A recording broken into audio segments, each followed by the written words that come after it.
You are listening to the Real Estate Growth Hackers Show. All right, everybody, welcome to Real Estate Growth Hackers. I am your host, Zach Hammer. With me today, I have some exciting guests. I have the gentleman from FLYWHEEL.io. That's Aaron and Tristan here with me. Go ahead and say hi, Aaron and Tristan. Hey guys, thanks so much for having us in the show, Zach. You got it. Excited to have you here. So let me tell you guys listening about Aaron and Tristan a bit. These guys have some pretty impressive history under their belt. So with FLYWHEEL.io, what these guys have done is they have a YouTube marketing system where they figured out a proprietary way to create a choose your own adventure style funnel, all housed within YouTube. So it essentially capitalizes on what makes YouTube work. It does it in a way that doesn't have traditional detriments that you might have with other YouTube funnels. So it's a really solid way of doing YouTube marketing.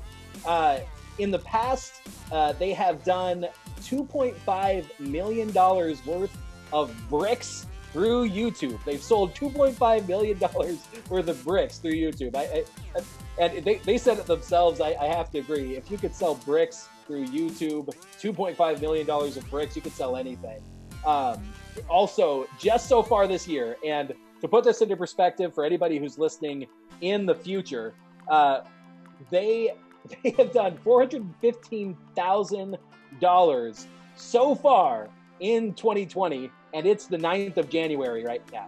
So anyway, these guys know what they're talking about. They've got some crazy good results. I'm excited to bring them to you guys so that we could talk about YouTube marketing and how you guys can be using that in the real estate space. So let's go ahead and dive in. I've turned off the spotlight for myself, so video will switch between us. And yeah, let's go ahead and get started. So Aaron, Tristan, tell me a little bit about your history. Like give me the quick overview of kind of how you got to be where you are today. Where did your company come from? All that kind of stuff. So I'm just gonna throw it right out there. It's lots of quick recovery and pivoting from failure and from lots of obstacles. We've had, so for example, I ran my own agency for a number of years, and kind of thought that I could run the whole thing myself, and bought my old partner out and learned the hard way that I really do need to have a partner. And that's when I met Tristan. And Tristan and I have been growing our own agency a couple different times. And we actually specialized in something called proximity marketing and beacons last year. And then Google just shut those off on December 9th of, actually, I believe that was not last year, because we're now in 2020. That was December 9th, 2018.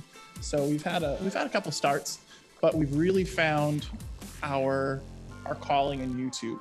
And Tristan is an absolute savant when it comes to messing with the algorithm and taking advantage of it. Nice. So I couldn't ask for a better business partner. Yeah, good call. And it's interesting how that ends up going, right? So like Google as a company is kind of scary sometimes with how readily they will just kill a product even if it's working. I don't know how many of any of you guys listening, or you guys here with me remember Google Reader, but it was like the RSS reader, and everybody used it, but it wasn't making Google money, so they're just like, we're just gonna kill it. So like RSS feeds overnight just became like a non-thing because what everybody was using just went away. Mm-hmm. And then Tristan also has a very interesting backstory in that he actually ran a translation agency with how many translators working underneath you, Tristan? 650, give or take. Nice. Mm-hmm. Doing translation for like what kind of work? Oh, all right. I guess I have to talk. So we covered 19 and a half languages. We translated, we primarily focused on business legal documents, but our specialty was actually video game localization. So have you ever heard of World of Warcraft? Yeah. We helped do a lot of the QA starting from Cataclysm through Mists of Pandaria. We handled a lot of the translations for like Aeon. We handled our QA, we helped with the QA for Star Wars: The Old Republic, for Elder Scrolls Online, and like Nice. around 200 of the bubble popping games on Facebook. So we're partially responsible for that too. But Oh God, you never told me that, Tristan. yeah, sorry. So we have you to blame for the spread of that, Mhm. huh? Good call. Good call. So yeah, I mean, like that's part of what's cool. It's always nice to to connect with other folks who have a track record, who know what they're doing. My sort of weird niche in the world of real estate marketing is that I got my start marketing outside of the real estate world, and then learn real estate, by implementing those tactics in with a team, as their marketing director. And so one of the things that I've always found is a massive strength for real estate, for the real estate world, is bringing in that marketing knowledge and expertise from folks who aren't necessarily day after day in the market, in the real estate world, because I think there's a lot that the real estate industry can stand to learn from other folks who are doing their own thing successfully, regardless of if they're doing it in the real estate industry. And that's part of why I'm so excited to be talking to you guys. So let's talk and go ahead and dive into this video flywheel concept. So first and foremost, what's sort of the impetus of the concept? What brought this about, and maybe what makes it different from what most people are used to with how they would market on YouTube? So really it comes down to is that most people on YouTube are doing one of two things right. They're either doing a really good job of attracting eyeballs. This is assuming that they're doing things right in the first place. But Right. even the bigs and the big people in YouTube and the greats, and even some of the more professional names in the YouTube optimization space, they're either really good at attracting eyeballs or they're really good at converting. But a lot of them aren't doing both without damaging their channel. And what I mean by that is that YouTube wants you to stay on YouTube and see more videos and see more ads, and therefore make YouTube more money. So what's happening is a lot of these people that are advertising on YouTube organically kill their reach by sending people off of YouTube on some of their biggest videos, and then those videos get buried and stuff like that. So what it really comes down to is, in English, people aren't playing nice with the algorithm, because if you give the algorithm what it wants, it gives you what you want. Right, and that makes a ton of sense. So it's a bit of catch-22 for what most people are dealing with, right? They want to drive the traffic off YouTube, where they can ultimately convert it, where they can do something with it. But in doing so, your most successful things actually end up driving deeper and deeper into the algorithm, because they don't want you to do that. They don't want you to set the traffic off of YouTube. So what then do you do? Because you guys, as we know from your previous track record, that's 2.5 million worth of bricks, right? What do you do to take that traffic and still build up that organic reach on YouTube, but also drive those sales off of the channel? The basic idea is really just to limit and to hedge the risk that you're running with those videos. So the idea basically is that we're creating a sales funnel with the videos that we're uploading, that we're optimizing. We are setting those up and connecting them in a way that it causes YouTube to promote the videos more often, because we're extending watch times and session times. We're giving YouTube what it wants. We're giving them more views and more opportunity to show ads. And then at the very end, we are isolating individual videos, which would be like your call to action, right? So you watch 3 or 4 videos, you get all the watch time, get the clicks, you get the new subscribers and everything. And then at the very end, there's one video where people can drop off. And that's, I like to call it the virgin chicken video, or the sacrificial video. And the idea, that's the one that you kill. That's the one that's allowed to die. And you don't have to worry about YouTube recommending that video, because it's going to be hard recommended or hard linked in the previous videos, right? And so when that happens, then you're able to still get, all the good things that you want from, from the systems. And then you have one video that's allowed to like just go and sell stuff and bring in extra money. So, and the other nice thing about that too is when you set up these sales funnels and when you have the videos linked together like this, it's people start to have a little bit more confidence in you. They have a little bit more trust in you, because now it's not just watching one random video on YouTube. Now it's, oh, this video was good. Now I'm going to watch this next video because this also talks about something that I need. It talks about this other problem that I have. and then that goes on through a chain until eventually they're ready to buy from you. So, or take some form of conversion action. Awesome, awesome. So yeah, so I mean, at a very simple level, it's basically saying because you isolate that one conversion video, the rest of your videos are still allowed to flourish, and you set them up to lean into the watch times, get better watch times, get better engagement on your videos, which allows YouTube to serve more ads, which makes them send you more people, right? So Mhm. yeah, that makes a ton of sense. So what then? Let's step back into the funnel then. So what then would today's real estate professional do in order to start that front end of the funnel? How do you get people into your video flywheel? What ultimately brings people into this process? So totally, we talked about that conversion mechanism, and the other half of it is actually getting the eyeballs in the first place, right? Right. And Tristan alluded to this. We want to chain a series of videos together that both position you as an expert, answer questions and problems that people are having during their buying journey, and then connect those together. And this is where the choose your own adventure story thing comes in that you may do a video on how to qualify for a mortgage. And then at the end of that video, you can say, in the next video, we're going to talk about why you need to get pre-qualified before you go out and start house shopping. Or you can check out another video from our channel, and then YouTube will actually recommend a video from their already uploaded videos to the channel Right. based on search history, based on a number of other things. So you're giving them a choice. And then on top of that, you almost train YouTube that you are interested in this person's videos and their content. So YouTube will start to repeatedly recommend the rest of the flywheel to the viewer, so that if you pick up on a different day, YouTube will remind you, hey, you want to watch this next video, right? So Right. usually a lot of these videos are based around frequently asked questions, common problems, pain points and stuff like that. And then we create that system and that cycle that then will push towards some of those more conversion based videos, so that we're actually generating leads. And then at the very surface level, in order to attract attention and stay relevant and stay top of mind, and this is something that I think that you talked about earlier, Zach, before we went on air, was that we want to have consistent content talking about the location and talking about just fun stuff to do, like be relevant, be interesting. And then if you can somehow tie a little bit of real estate stuff into that, and then say, oh, by the way, like this house is for sale. If you wanted to know how to actually find the right house for you, I did a video on that, and you can click here to watch that type thing. So you end up feeding a lot of this localized content, feel good content, into some of your more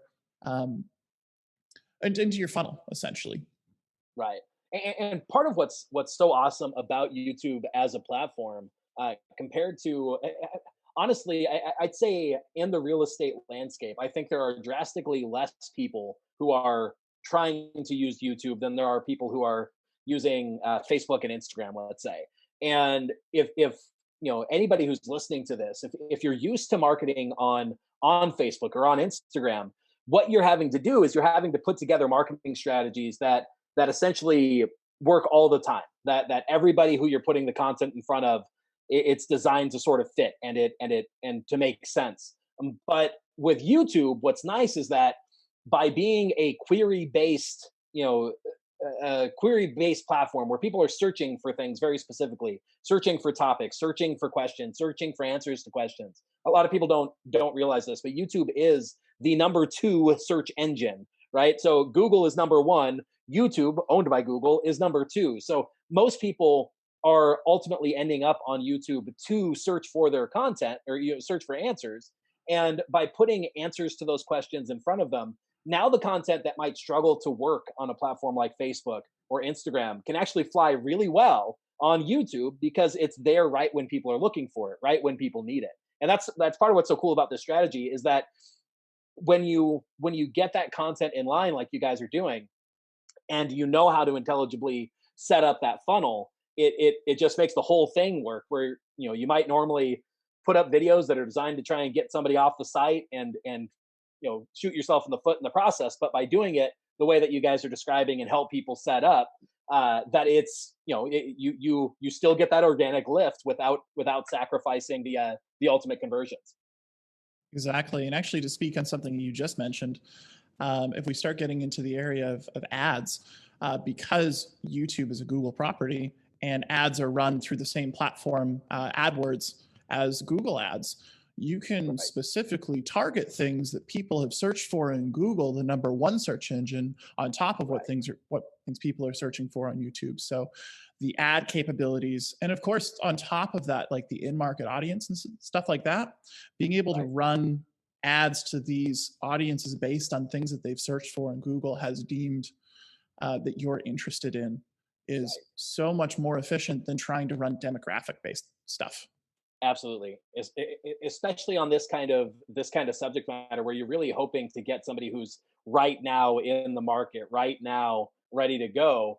YouTube just as a platform, it's easier to find those people on that. And part of what I really like about YouTube right now, that people may not realize, is that Google pay-per-click is something that the average real estate agent is very familiar with. At least historically, it was a very saturated platform. It's become a very saturated platform, and thus a lot of the real estate clicks have become incredibly expensive. And it still works. People still get plenty of leads and can do it profitably and all of that. But how to describe it? The chances of failure, the chances of spending too much, are easy. And so a lot of people have gone to Facebook because Facebook is cheaper, but they don't realize they're dealing with a different kind of marketing, a different kind of audience that you have a hard time getting as targeted with. So by putting ads in front of folks on YouTube, you get this really cool thing that's going on right now, which is that you can get paid YouTube traffic for drastically cheaper than you might expect, and yet you still get that query-based sort of targeting where you can know exactly who you're getting in front of right at the right time. So it's definitely a fantastic platform. So you want to hear a cool trick? I do. Absolutely, right. I do. So this is actually how we sold so many bricks. All right. So like this is one of the magic secret things that we can do with this, because like nobody's searching for bricks on YouTube, right? Like that's not a thing. What you can do though is whenever somebody watches any of your videos on YouTube, they're added to a remarketing list, your AdWords remarketing list. So what that means is that you can run YouTube ads in order to populate that remarketing list. And then what's even cooler about that is when you go back and you do those follow-up ads in Google Search or in the display network, you get a significantly reduced cost per click for those, for that traffic. So nice. For example, with the bricks, what we're doing is we're targeting architects, construction companies, and designers, right? So and then we've got this video that says, hey, look at these bricks. They're really cool. They're eco-friendly and they're fast to install, and like they're like really thin. They're like brick veneers, right? Like you should get these bricks. They work with modular construction. Like just talk about all the cool things these bricks can do. And then some of the people who watch those videos do end up clicking on the ad and going to the website. And that's great. We love it when that happens, good conversion rates. But the other thing that happens is then when people are thinking, brick veneers, okay. And then they go to Google to find more information about it. When they go to find prices or to purchase it, we're the #1 result there in that search because they're on our retargeting list, on the remarketing list. Nice. And by doing that, like I said, we normally see a reduction in cost of about 60%. So, if you're normally spending $10 per click, we're probably going to be spending $4. We have had campaigns go as low as 1.2 cents per click.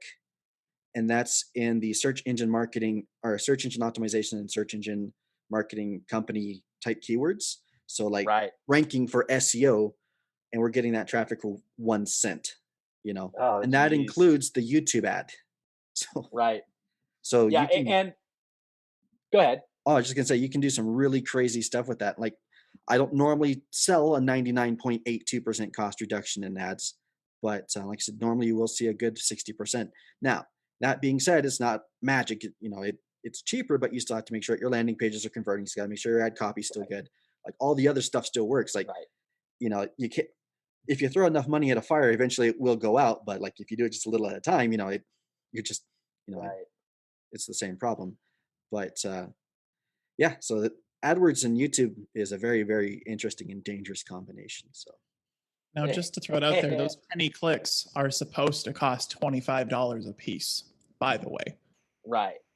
Yep. Right. So yeah, and a lot of people don't realize precisely that. And honestly, this anybody listening, it's the same case whether you're talking about YouTube and AdWords style retargeting, or remarketing is what Google calls it, right? Or even on Facebook, if you're using your pixel or you're doing videos and you're retargeting those audiences, you see those same sorts of behaviors, where you can get that same audience for drastically cheaper. Actually, one of the tricks, and I don't know if you guys are doing this or not, but my business partner Richard and I had put together a strategy where we would drive traffic through Google so that we can get the query based audiences that we wanted.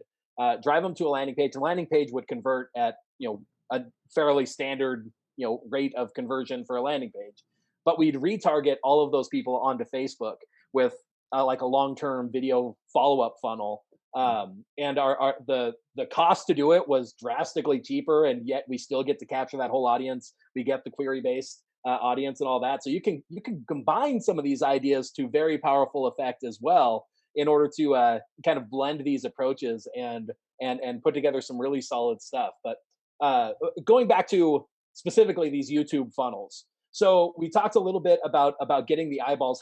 How much of your strategy uses a paid first in order to like get the momentum going to get people into these video funnels? It depends entirely on what the goal of the campaign is. So for example, and actually it really also depends on how quickly you need someone to go from how quickly a client needs a result, really is what it comes down to. If someone can wait and do the organic optimization, that will usually produce a better quality client. That being said, there's nothing faster than paid traffic. You turn it on, it's ready, you get instant results. And that's one of the reasons why people are flocking to YouTube, like what you talked about with the search-based, like the strategy you just mentioned. That's something that we do as well, with the omni-channel retargeting. But the challenge is that Google is so expensive if you just go raw AdWords. So where I'm going with that is that if we want to get a result for a client fairly quickly, what we will do is set up a YouTube ad based on what they're searching for. And we don't necessarily need to get that click from AdWords in order to get them on that retargeting list. We just need them to see a portion of the ad. They don't even need to go to your landing page, which is the crazy part. Right. So, and then if I wanted to turn that into something that your audience could use immediately, if you guys were to, let's say someone's searching for houses for sale in blank, and insert your hometown, insert where your market is, you can run an ad or an ad series to those people talking about things that they may need to know before they go look for a house, right? Try and intercept them before they start searching for real estate agent in, because by the time they've hit that kind of query, you may have lost them. Right. Whereas you could have put some value stuff in front of them, and maybe they never even search for that, and they just instead go, I'm going to talk to this guy before I start looking around. So, but the thing is that you didn't have to bid on that original search in Google. They went and started looking for houses, but now when they're on YouTube, you're showing your content. The other thing you can do is you can also have some video walkthroughs of some of these houses that you have up. Because, for example, when we're talking about using video in 2020, I think that virtual tours are going to be a big thing that take off, but it's not something you can really organically optimize, because as soon as the house sells, there's really no point, like that video's done. So that's almost all going to be done through paid traffic. And if you are able to, someone searching for houses in this place, and you have a video walkthrough, and you put that ad in front of them and say, hey, I saw you were looking for a house here. We have this one. It's a really nice blah, blah, blah, blah, blah. Right. And if they watch it, then you put them on a retargeting list for showing them other houses, showing them, like, being like, hey, if that house wasn't to your thing, I'd love to show you some other houses. We've got this one, this one, this one, this one. So there's a lot you can do without anyone ever visiting a landing page. Right. Yeah. And that's the thing that could be so powerful about it too, is is exactly that. You capture them basically as soon as they see it. You're able to segment them. You're able to capture them right from there. Further, part of what you could do with some of these ad platforms that's super powerful too is that you can segment by the amount that they engaged as well. So you could say, hey, I've got a video that I'm essentially using as a built-in, gate, as a built-in way to segment my audience, to say if somebody is interested enough to watch this much of this video, that's a really big signal to me that that they're interested in this topic, and that lets you, you know, put your marketing in front of the most engaged people as well. So there's all sorts of stuff that you can do, uh, on that end to utilize these. What was I going to say? So what's the you mentioned specifically earlier that you break these into generally two steps and then the sacrificial one, right? So you kind of have your front end entries into these funnels, then like a secondary set, and then finally the sacrificial, right? Could you dive into what makes for that front end versus the secondary, how you sort of think through those? Sure. So basically, obviously it's going to depend a lot on the channel. It's going to depend on the content and the creator and everything. But typically we'll do like really top of the funnel type stuff as the entry video, right? So like 5 things you need to know before you sell a house, right?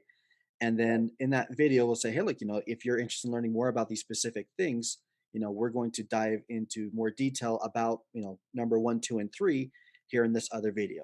And so we're just kind of expanding on the information that we're covering in those top level things. And then again, you can even use ads to fuel that top of the funnel or the top of the funnel videos, and then push them down into the rest of the system. And again, that all still helps to build the channel. That helps to extend session time, watch time, click through rates, and everything else, because you are generating traffic and views. So, but yeah, that's basically how that works. And then once they're actually ready to buy Awesome. something, So sorry. go I was ahead. just gonna say, once they're actually ready to buy something, then we put that final sales video at the end. You could have 1 or 2 top of the funnel videos, and then have 20 in the middle, and then have the video or the end video. And it should still work as long as the content is useful and relevant to the person who's watching. So Awesome. Awesome.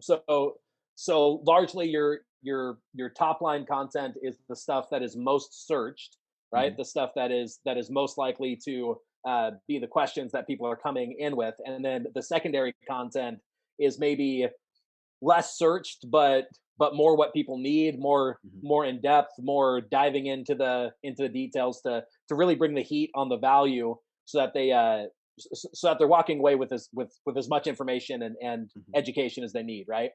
Yep, exactly. Blind spots are a really good topic for secondary layer videos.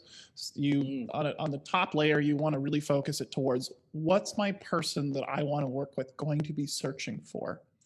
Then at the end of that first video, you say, by the way, if you don't do this next thing that I'm going to talk about in this next video that you haven't thought about, pain, like this is going to hurt for some reason. And that's where you expose consumer blind spots, and then send them on to the next video, because they have to watch the next video or else they might miss out on something. So, but the thing is those middle funnel videos, because people aren't aware that that's a blind spot, they're not searching for it. So usually there's some sort of reframe happening between initial problem and pain point and what the solution actually is. And then after you've shown them that solution, then you start talking about, this is how you work with me. And then finally going, hey, click here to book an appointment, to book a showing, to get in touch, blah, blah, blah. Right. Oh, it makes so much sense. So it makes me think of a couple of different people that sort of, or that have influenced my thinking on some of this marketing. So one of my mentors, his name is Ben Atkins, and he's always worded this concept as introducing somebody to a bigger problem, and that's essentially almost all of your content. That's if you're doing it right, that's what it's designed to do, right? Like you solve one problem, and that generally creates another problem. It creates something else that they're not aware of. You're sort of looking down the line. You're saying you've solved this, but here's what's coming next, or you solved this, but now like for instance, say somebody has a problem with too many leads or with not enough leads in the real estate space. I just, Freudian slip. The next problem they have is once you solve the lead problem, now they have a follow-up problem, right? They have the next part of the thing that they're going to run into is, well, you've got enough leads, but are you following up with them? Are you actually converting them? So every one of these problems tends to run into that sort of situation where it's like, well, hey, now you know where you need to live, right? We've got this video about the best places to live in Las Vegas. Now you know where you need to live, but let me tell you, finding the right real estate agent is an incredibly difficult thing. That's why I put together this video on the things that you need to be looking for when you're picking a real estate agent. If you want to watch that video, click here. And it's not link, using your guys' method. It's not linking them off of YouTube. It's linking them deeper into YouTube, right? Mm-hmm. And then from there you take that video, and that's where you actually link to, like, hey, if you want this offer, if you want this thing, then you link to a sacrificial video is what you would do at that point, right? Mm-hmm. Awesome. Yeah. And I'm curious. So on the whole real estate subject, there's a lot of real estate agents who would just be happy to get the phone ringing directly, whether or not they're generating, an actual like internet lead, like somebody entering their name, email, etc. Do you see any problem with agents sort of continually mentioning their phone number if people have questions to be able to call? Because I know a lot of agents that's their standard call to action. It can work. It kind of helps to be able to talk to people in the way that they're already talking to you. So like if they're already on YouTube, it means they're kind of preferring something digital. They kind of prefer not to talk to somebody, and so they might prefer, going and downloading a PDF or whatever. But that being said, for my translation agency, that's how we grew it. We made videos talking about translation, and that's how we started bringing in clients. And then the same thing for search engine optimization. And sometimes it helps to sit down and watch a few videos from somebody, start getting that level of trust and confidence in them, and say, hey, if you have a specific question that we haven't answered, here's my contact information, call me. And that it works with, I'm trying to think of the right way to say it. Certain demographics work better for those kinds of things than others, but I don't think it hurts having something like that on there. And especially since that's not something Google's going to ping you for, it's not a bad idea. Right. There is one thing to potentially think about, is that YouTube does not like it if you do not continue to watch videos. So if there is one particular video that seems to be the last video that everybody watches before they click the X button in their browser, that could potentially, and that's only for the recommended algorithm. Which is the same algorithm that does make videos go viral and puts them on the front page and stuff like that. So it is something we definitely want to pay attention to, which is why, so it's definitely something you would want to have in your content, just being careful where to put it, and maybe putting it in, don't put it in every single video for sure. Put it towards like kind of further down in the funnel. Definitely don't put that in one of your entry-level videos, because that video is not going to potentially be recommended. This does not affect search rankings, though, as far as I'm aware, right, Tristan? Muted myself. Nope, shouldn't make a difference. Another thing that they can do if they really wanted to, like if they really want to add that kind of a call to action in there, and they don't have any other follow-up content yet, then you can actually push people onto somebody else's videos. So like maybe kind of a lateral thing. So instead of putting somebody else directly into somebody else's funnel, be like, here's 5 tips on how to, fix like minor paint jobs in your house. So it's something that's still relevant, something they're still going to be interested in, something that's going to continue the chain of videos but you can still put your call to action in there, and then you're not going to be losing that client to, the painter.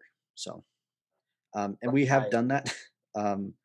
We've got one video that's sitting at just shy of 3.5 million views. It's all organic, and we didn't have a follow-up. So we had 2 videos already up on the channel. So we had the intro, and then we had the main video we were promoting, but we didn't have a call to action at the time. And so we just sent all that traffic to somebody else's video at the end. And, like I said, 3.5 million free views on it. So nice. And then, Tristan, you were was going to say he was telling me a little bit about a new thing that the algorithm's doing called audience infection. Tristan, do you want to talk about some of the cutting edge stuff happening? Sure. So I'm trying to find a not super technical way to explain this, and I haven't quite come across it yet. Normally I test these on my wife. Like she's the artistic designer of the couple, and then I like numbers, right? But basically the way that it works is that YouTube has all of us grouped up into what they call clusters. Okay. So you have audience clusters, you have channel clusters. And basically it's people who have similar watching habits, people who are, similar demographics, same languages, that kind of stuff. And then you also have channels who create similar kinds of content. So, similar tags, similar titles, similar everything else. So what happens is that you can take your traffic and send it to a cluster that you want to become part of. And what happens is the robots see this and they go, oh, there's a whole bunch of people coming from cluster A looking at cluster B, and they seem to be really engaging with it. They seem to really like it. Let's send some of cluster B to check out some of cluster A. And basically you're infecting cluster B's audience and then bringing them back to your stuff. Interesting. So it's kind of similar to the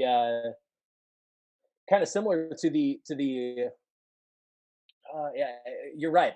That is hard to explain in a non-technical way. I think I get the concepts, but it's basically the idea that if you're sending traffic somewhere, you must be like that traffic too, or you must be like their audience as well. So they send it to you. So it's kind of like the reverse of what Google's original PageRank algorithm was, where the links coming into a site indicate authority on a topic. This is more you sending links into an already heavy authority cluster, video or topic or whatnot, indicates that you might have authority there too. Exactly. And like that traffic, if you're able to send enough traffic, it becomes, it's a statistical outlier. If they see 100 views coming to this video and 20 of them are coming from this other guy, it's like, okay, something is going on here. And like, it's kind of fun. Like, everybody thinks Google's like super smart, but at the end of the day, we're talking about robots and math, and like, they don't even know what's going on half the time. And they've publicly stated that more than once. It's kind of fun to look for these little things, what you can do to talk to the robots, and like, obviously you still want to talk to the humans, at the end of the day, it's the humans that give you money. Robots don't pay bills yet, but, right. You can using the robots to reach the people though, it's interesting. It's a lot of fun. Absolutely. Yeah. That's a super useful tactic. So you can potentially rank your own videos by sending enough traffic to videos that are already doing well. That's super cool. That's super cool. One of the things that I was gonna say, going back to what we were talking about earlier about like the phone call sort of call to action, I think a useful thing, and let me know if you guys agree or disagree, but one of the topics that I've talked about before is the idea between a hard call to action and a soft call to action. That your soft calls are very often they're not super emphasized. You're not necessarily saying, hey, this is the next thing that you need to do, as much as, hey, if this makes sense to you, or if this happens to be the thing, like it's where you'd put in like your like the video or subscribe to the channel or those kinds of things that in that same sort of vein might be that if you have any questions, feel free to give us a call. Our number is this. But the next thing that you should do is watch this video, right? Or go see this thing. So that you have, mentally you might separate, you might separate it out and kind of make it a softer sort of call to action. People know that it's there, but it's not the thing that you're ending on. So theoretically, you wouldn't get as much of the traffic dropping off right at that point, like you were describing, Aaron. And so that might be a way to solve for that problem. Yeah, definitely. And when in doubt, A/B split test. Right. Yeah. Good call. And for anybody who's listening who doesn't know what that is, A/B split testing is just basically the concept that you try something two different ways and you look and see what the results look like. Like that's a simple way to do it. And then whatever's the winner, that's your winner. But yeah, awesome. So we're getting toward the end of our time on this call here. I think I want to end with a couple of things with you guys. So the first one, and this one's always the most important to me, for people in these videos. If somebody walked away from this episode and they either didn't have a chance to listen to the whole thing, or God forbid the whole thing just gets deleted, and we just have this time right now, what are the top 3 things or the top things that you would want somebody to walk away with knowing after watching this video or listening to this audio? I think that we got fairly technical on this discussion. So, like, by all means, it doesn't need to be this complicated, and don't let YouTube intimidate you. One of the biggest takeaways I'd say is that video is going to be a huge part of marketing this year, and it more so matters that you have a video on YouTube than not, whether you do it right or not. If you look at all of the people that are big on video right now, and you go back to the very beginning of their video collection, the first videos suck. That's just life. There are things like it's not hard to get better at video, but like a cell phone and a pair of earbuds, you can make some okay videos. And then there are people out here that want to support you and help you do YouTube better. So the biggest takeaway is actually go make videos and don't make excuses. Second, make sure that when you do make a video, you tell them to go somewhere else and watch another video.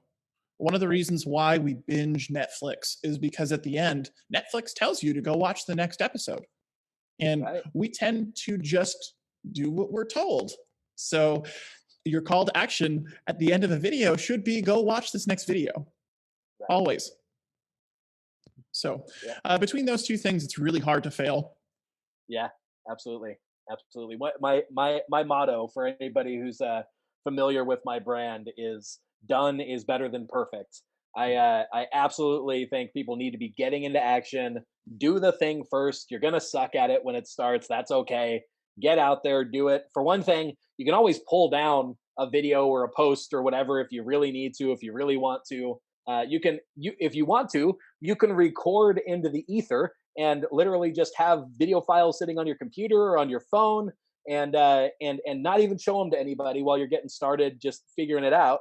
And then when you feel confident enough, when you feel comfortable, post them and know that it doesn't really matter. But yeah, done is definitely better than perfect. It's much easier to, move the rudder on a ship that's in motion than it is to try and move something that's not even moving at all. So yeah, absolutely. Tristan, anything you'd add? Test everything. Test everything. Good call. I like the simplicity of it. Man of few words. Tristan's answer to everything. Hey, should we do this? Yeah, let's split test it. Every time. I don't even know why I ask anymore. Right? You think he's exaggerating. My wife and I always argue over where to eat, right? So like, you know what? Let's do a split test. And so we'll go and get French fries from 5 or 6 different places. And then just a small fry, test them all, see which one works best. And then that's where we go. There you go. Yeah, shoot. I mean, it makes tons of sense. It's one of the things for me when I'm working with clients and whatnot. It's like half the time I let them know. It's like, here's what my gut says on this. If you disagree, I don't know if I'm right. Let's try it. Let's see what happens. Let's try both and see which one wins. I don't need to be, I don't have the ego in this. I just want whatever works the best. Good call. All right. So Go ahead. I was just going to say, and on that note, with you, if you guys are feeling a little bit, I guess, overwhelmed by YouTube, we actually have, and I'm sure we're about to talk about this anyway, we have a PDF we put together specifically to talk about some of the basics and how to use YouTube to the best of your ability. We're more than happy to share that with your audience, Zach. Awesome.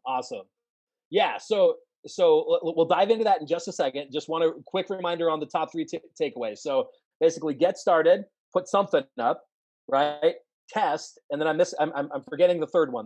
You had 2. Send someone to another video. Always send somebody to another video. Okay, and if you do those things, you're going to be better than probably like 99% of people trying to do marketing on YouTube. Yep. There you go. There you go. Fantastic. Okay, yes, so Tristan and Aaron here have graciously brought some bonuses to the table, or at least a bonus. They've got a PDF for us that you guys can walk through. That's going to explain some of the basics. Do you want to go ahead and dive into a little bit about what you're covering in that PDF? So Google released a white paper back in 2016, which seems like forever ago now. It's called Deep. I double check. I want to make sure I got the name right. Deep Neural Networks for YouTube Recommendations, which basically explains how the algorithm works as far as the recommendation system, right? So basically, how we do everything it is that we do. It is 7 pages long, and then a page of references. And it's, if you need a nap, this is the fastest and most effective way of getting to it. So basically, what the PDF is a breakdown in English of what this white paper actually says, and then some explanations and some examples of some of our own case studies where we've applied that and the results that we've gotten from it. So nice. So the original paper is written in robot. Yours is written in human. Mm-hmm. Correct. Sounds good. Sounds good. So if you guys want that, we set up a link for you guys to be able to go and get that, as well as stay up to date on what these guys are doing over at videoflywheel.io. The link where you can get that white paper, as well as getting connected with these guys, go to realestategrowthhackers.com/go/video-flywheel. That's realestategrowthhackers.com/go/video-flywheel. And right now we've got, if you're watching this live with us, we've got sort of a placeholder page that will redirect in the long run, but you can sign up and be notified when we get all those bonuses fully up and ready and live for you. So depending on when you're watching this or listening to this, go to that page. What you need will be there.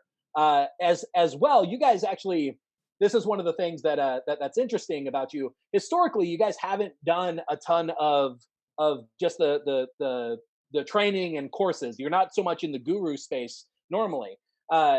You offer a series of services. These have changed and adapted over time. Why don't you dive into a little bit about who makes the most sense to work with you and what kind of things you offer? For sure. So we've got a couple of different ways that we serve our clients. The first of which is a full done-for-you white glove service type thing. And this is for someone who places a huge premium on their time and just wants it done and wants results. So we literally do almost everything for you aside from filming the actual videos. And if you need that, you can connect you with a production company in your area type thing. But we take care of everything from like scripting to keyword research we'll give you some tips on what hardware to use. Then once you've actually done the videos, and I'll even be there with you to actually record the videos digitally anyway. But then once those videos are done, we'll put them on your channel, optimize it, connect them all that stuff, and then actually get you a channel that's producing consistent leads and cash.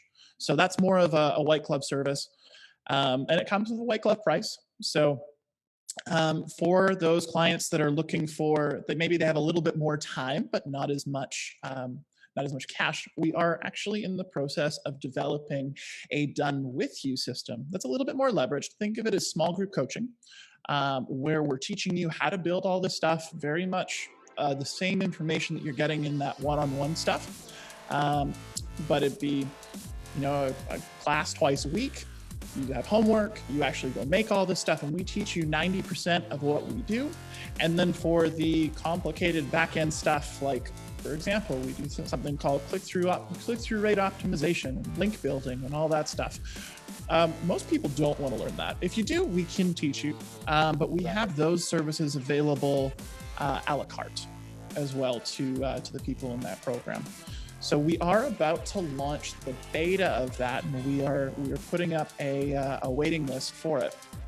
Now, Zach, we were talking a little bit before we went live, and we were thinking that if we did get enough interest specifically from the real estate space, we might do a group specifically for focusing on what you guys can do as real estate agents. Right. So, yeah, absolutely. So anybody listening, I highly encourage you guys, go check them out. The reality is, regardless of what, if what you just heard sounds like the exact fit for what you're looking for right now, if you connected with Tristan and Aaron's message, what they're about, what they're up to, the YouTube strategies, and just the expert level understanding of how to leverage YouTube as a platform for your business, I highly encourage you to check them out regardless.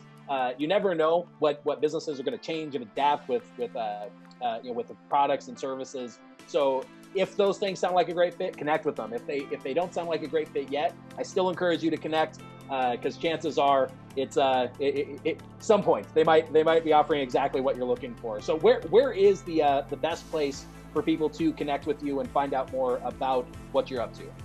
So I'd say just checking out that link that you mentioned earlier, realestategrowthhackers.com/go/video flywheel. That'll have all the relevant information there. It'll have the PDF, and it'll also have a way for you to get in touch with us. We have a type form just to kind of segment and see where you are, what might be the best fit for you. Otherwise, our website, videoflywheel.io.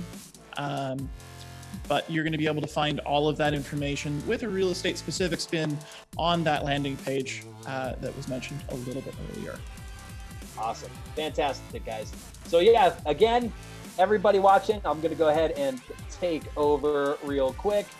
Anybody watching, anybody listening, thank you so much for giving us some more of your time. Hopefully you found this information valuable. I'm super excited to have brought these guys on. I learned a ton. I hope you learned a good amount as well. And more important than anything, like Aaron was saying, make sure that you take this information and you do something with it. Go out there, put a video up on YouTube, do something, get out there, get into action.